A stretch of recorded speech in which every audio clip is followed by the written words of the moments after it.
W Family and Friends. It's another behind the scenes Friday. I will get to what our behind the scenes movie is today. But before we do that, you know we have to do a little bit of moving and grooving.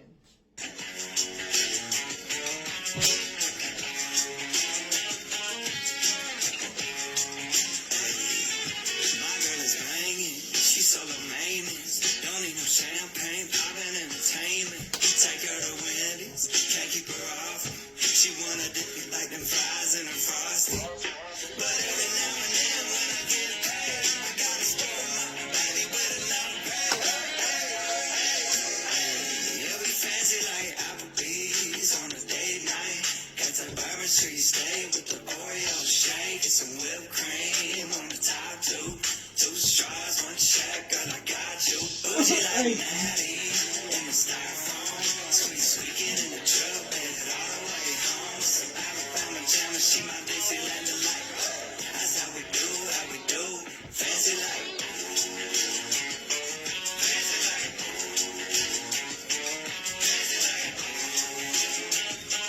Fancy like. Don't need no Tesla to impress her. My girl is happy, rolling on the vessel. Don't need no mansion to get romance. She's super fine, double wide, slow dancing. But every now and then when I get paid, I got to spoil my baby with another pay. Yeah, we fancy like Applebee's on a date night. Got the Bourbon Street steak with the Oreo shake and some whipped cream on the top too. 2 straws, 1 check, girl, I got you. Okay guys, I hope you enjoyed that. Let's take a nice deep breath and blow it out. Another deep breath and blow it out. Cool. So, our behind the scenes this week is Jumanji, the next level. There's been several Jumanji films. The latest one, which came out in 2019, so that's 4 years ago, and you know the Jumanji films starred Jack Black, Dwayne "The Rock" Johnson, Kevin Hart, Karen Gillan, Nick Jonas. Awkwafina has a role in this one, and as to veteran actors Danny DeVito and Danny Glover. So look at the really cool behind the scenes video. You get to hear the actors talk about not only their characters, but the director talking about, because this is the third in a series of movies, how they like to challenge themselves to create a film that was different than the previous films. Let's go behind the scenes with Jumanji, the next level, and I'll see you on the other side. If you're lucky enough to have a movie as successful as the first Jumanji, you gotta raise the bar, you gotta raise your game, you gotta bring it up, you gotta level up. I assumed we were doing another Jumanji when the first one made $900 million. So I'm not gonna say I was surprised when I got the call. Yes! I missed you! Oh my god, you guys, hi! It sort of felt inevitable just because of how well the last movie did, which was the most exciting thing ever.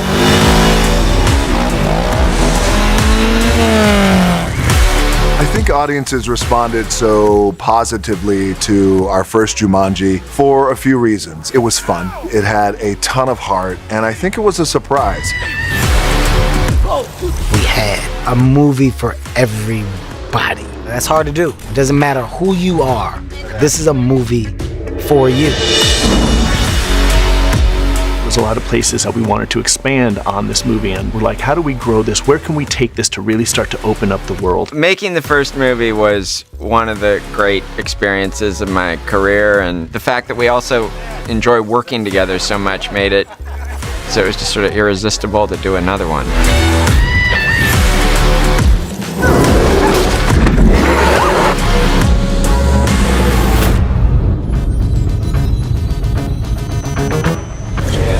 when all of us sat down and started thinking about how to do another one, we knew that it was critical to find a way of expanding the idea that it wouldn't just feel like we were doing the same thing again. And when we realized that the great opportunity of our conceit was that you could have the same cast playing different people in another movie, all of us sort of got really excited about that. Okay, here we go. Oh, I hate this part. One of the things I was really interested in when I first read the script was the evolution of the game and exploring this new Jumanji territory. You know how Jurassic Park turned into Jurassic World? Well, Jumanji Welcome to the Jungle has turned into Jumanji Welcome to the World. That's a dumb title. The second film is bringing things to the next level, to coin the phrase of our title.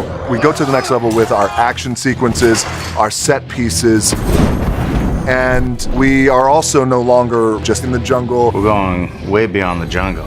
I think that could be the title. Jumanji, Beyond the Jungle. You realize that when you see Nigel in the plane, Welcome to Jumanji! things are already starting to get different, and right away our characters get dropped into the desert.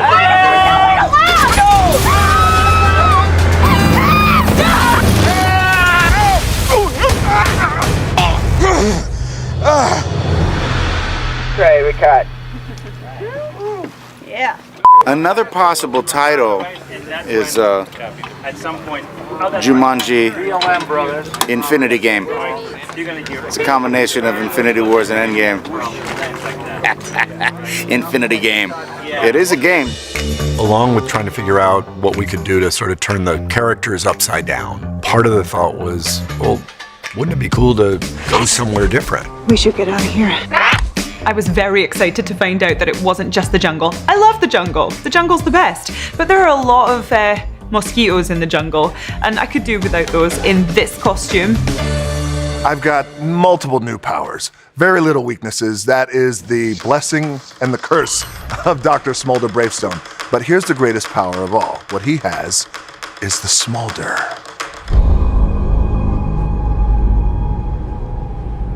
There it is.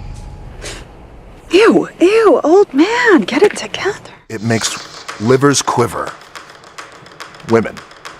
And some men. Eddie, you okay? You having a heart attack? We also introduce new characters, which I think audiences are really responding to. I'm glad you're here. If you put Danny DeVito and Danny Glover in a movie, it's hard for it to be bad. We got lucky.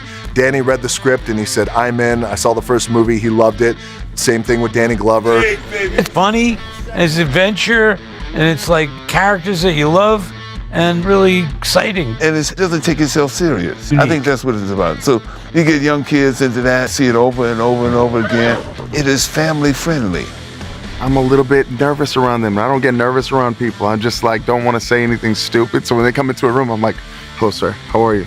Good. Good to see you today. Danny DeVito and I became kind of like family on this movie. We were doing all these scenes where we were having to totally depend on each other. Sometimes it felt like we were doing a two-hand play or something. You have these two legends in the business of Hollywood who've done so much. Both Dannys have been in countless movies. They have influenced so many people with the characters they played. So to get them, to get their weight and their gravitas as the elder statesmen of the characters.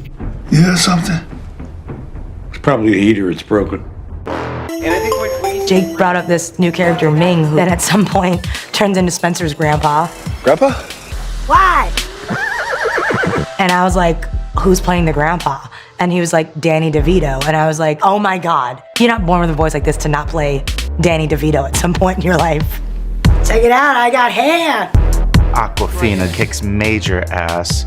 She's hilarious. She's an incredible new element. Jumanji is one of those things that it's a part of your culture. It's just a part of everything. And I still can't believe I'm here. I still think it's like a really long-running prank that someone's playing on me. We've got a new evil villain who's amazing. If you ever seen a little show called Game of Thrones, you'd be familiar with the Hound. He's about 12 feet tall. He's got murder in his eyes, and he's a tremendous actor. Jurgen Labruto is basically brutal, and he's the biggest badass about. Big nasty thing. I wouldn't say there's anything nice about him. He obviously was never cuddled as a child. He brings that weight and power and gravitas to his character, which is so important for our heroes to have a formidable opponent. He is maybe one of the only villains that's actually bigger than The Rock, so he looked exceptionally intimidating in the scene. Gravestone and Jurgen the Brutal have to have a fight. But as an actor, do you think you're going to sleep the night before when you're actually going to be fighting Dwayne The Rock Johnson? And I remember the first couple of takes. When we started, I blanked, I forgot my moves, I forgot my lines. It's two massive guys, and I don't just want to do a fight. We've all done big fights with massive guys, and we've all seen it. I want to do this in a different way.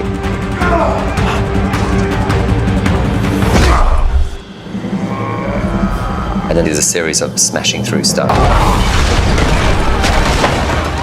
And then the two of them leave the room, and they go into their fight, which happens up in the blimp. I had to stop and go, whoa, whoa, whoa. I'm fighting The Rock, man. No wonder I didn't sleep last night. The little boy inside me and all my little nephews that are big wrestling fans, I could hear them shouting, go get him, Rory. Go and get him, Rory. So it was pretty exciting, to be honest. Nice, we cut. And then we have some twists across the way. So, we're able to get Nick Jonas back. The really fun surprise is when we introduce Cyclone.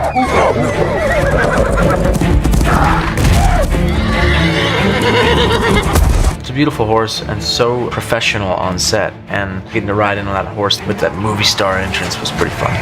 Hey, guys. I'm always down to do a stunt if I can, if it's not too dangerous. I was a little sore after riding that horse without a saddle for a couple days. But you do it for the love of the work. Jumanji really is about the animals. It's about them coming to life in a way that makes the story interesting.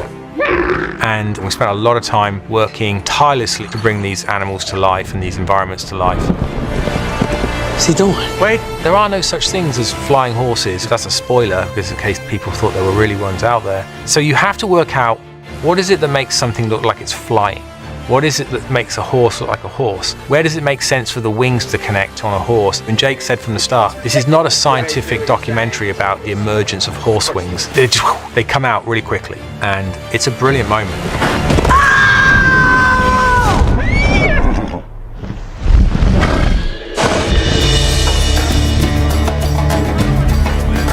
There are some camels in this movie that are sometimes CG, sometimes real. And they're very sweet animals and very sweet trainers that work with them. Camels was new, and we had to learn a lot about camels, how big they are, 2 humps, 1 hump, dromedary, all this kind of stuff. The camel stuff is going to be some of the best stuff in the movie. Ready for this, guy?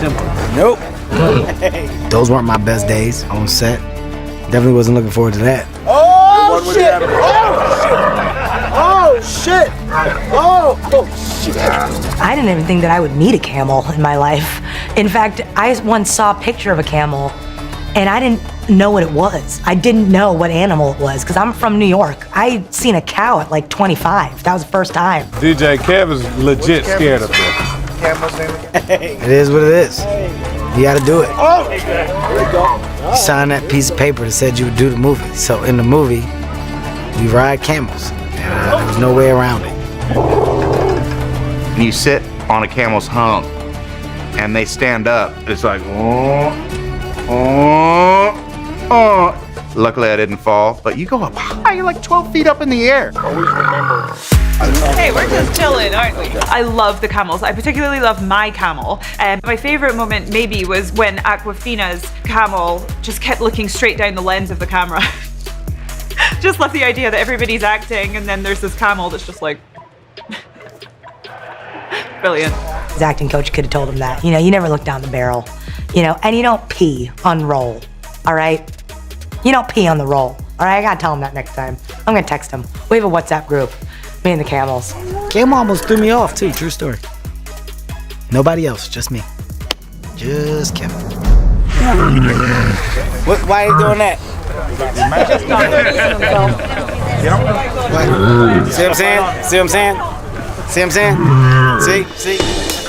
The secret ingredient to all of it is Jake Kasdan. He's the mastermind behind all of this. Without him, I just don't think it would have been the same movie. Jake ultimately knows how to tell big stories, and he has an unbelievable command of not only spectacle and VFX, but he's always anchored in story and heart. He is as funny as anybody. I mean, he's a comedian and can make these characters come to life and make people laugh brilliantly. He just has that, it's a gift. Oh, leave me alone. That's great. That's great. Jake is invested in the story in a way that you become as well. And it's like he's living in Jumanji. Jake is a really detailed director and very specific about his comedy, and I feel like there's a little bit of an ease this time around, which is really refreshing. All of us obviously trust him because he made an amazing movie and made us all look good in the last one. One of the great parts of making these movies is that people say it all the time. In this case, it's really true. We all genuinely really have a good time together. They're just a fantastic ensemble. Go team! Our job is done. Our job is to show up, give 100% every day, make sure that we give our director what he needs so that he has a good movie. Another possible title is Jumanji Strikes Back. Because we're going to be opening opposite Star Wars 9. I say go right straight at him. Jumanji Strikes Back. We went into this knowing that the pressure was on and we got to raise the bar, we got to level up, and we brought in really the best of filmmakers and the best in class with all our department heads and our crew. There's a lot of stuff that goes into making a movie. You put it in the oven, kind of cross your fingers, hope it comes out something you can work with. That's where Jumanji, Back in the Saddle, comes in. That's the title I'm actually pushing for. Jumanji, Back in the Saddle. Get that sweet-ass Aerosmith tune in there. I finally got it. The title of the film, Jumanji, Next Level. You're welcome.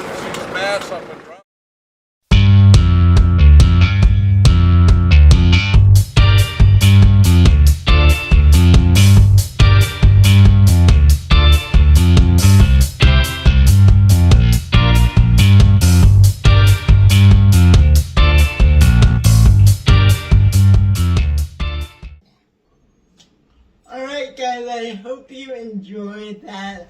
I love showing you behind the scenes, learning about the magic of filmmaking. I love hearing what actors say when talking about creating characters and directors.